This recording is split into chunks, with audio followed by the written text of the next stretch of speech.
Mana shu 12 sotix yerga kelajakda chiroyli hovli qilib, oilam bilan yaxshi kunlarni o'tkazaman deb niyat qildim, lekin afsus nasib qilmabdi.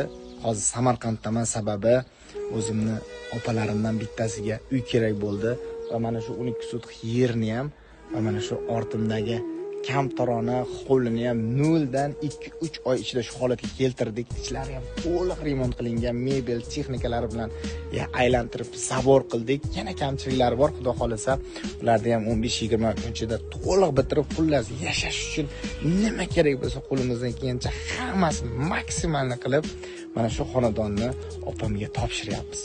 Endi bu videoni qilishimdan maqsad maqtanish yoki buni ketdan obro' e'tibor topish menga umuman kerak emas. Qaniydi shu narsaga ehtiyoji bo'lmasa edi, men yanada xursand bo'lgan bo'lardim. Lekin bu hayot ertaga nima bo'lishini hech qaysimiz bilmaymiz.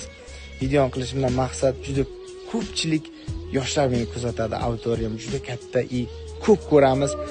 Yer talashib aka-ukalar bir-biri bilan urushgan, opa-singillar bir-biri bilan yuz ko'rmas bo'lgan, mol dunyoda hatto ota-onalar bilan munosabatlar buzilgan. Hayotda faqat unaqa insonlardan iborat emas. Hayotda aka-ukalarni, opa-singillarni, jigarlarni jonidan ortiq yaxshi ko'radigan insonlarim juda ko'p.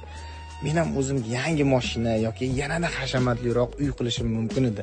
Lekin men jigarchilikni tanladim, siyli rahmni tanladim. Aytmoqchi bo'lgan narsam, yaqinlaringizni, jigarlaringizni qadriga yeting. Qo'lingizdan nima kelsa hech qachon ulardan ayamang. Shunda Alloh sizga ham beraveradi. Pul ham, obro' e'tibor ham istalgan vaqtda любой inson harakat qilsa topiladi. Lekin jigarlar hech qachon topilmaydi. Balkim hayotda bu narsalarni ayta olmasman, lekin videoda aytib qo'ymoqchiman. Mening 2 ta opam, bitta akam bor.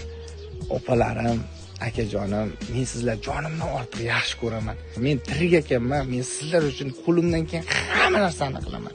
Meni baxtimga faqat sog' bo'lsanglar bo'ldi. Videoni ko'rayotganlar, videoda iliq fikrlar kutib qolaman.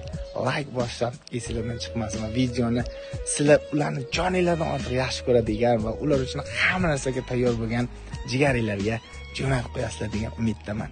Jigarlarim, men sizlarni yaxshi ko'raman. Ey,